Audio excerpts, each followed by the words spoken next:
पुण्यनगरीमध्ये या पवित्र भूमीमध्ये श्री साईबाबा संस्थान कर्मचारी संघटना, सर्व ग्रामस्थ, साई भक्त तसेच साईबाबा संस्थांमधील सर्व कर्मचाऱ्यांना मी माझ्या कुटुंबाच्या वतीने श्री साईबाबा संस्थान कर्मचारी संघटनेच्या वतीने दिवाळीच्या सर्वांना हार्दिक शुभेच्छा देत आहे।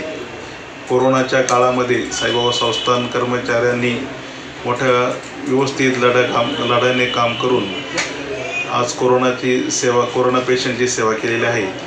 अशा परिस्थितीमध्ये साईबाबा संस्थांनी सर्व कर्मचाऱ्यांना सानुग्रह अनुदान मंजूर केल्याबद्दल मी माननीय मुख्य कार्यकारी अधिकारी श्री बगाडे साहेब यांचे आभार मानतो।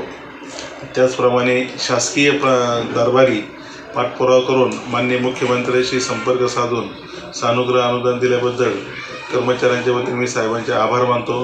पुनश्च एकदा सर्वांना दिवाळीच्या हार्दिक शुभेच्छा।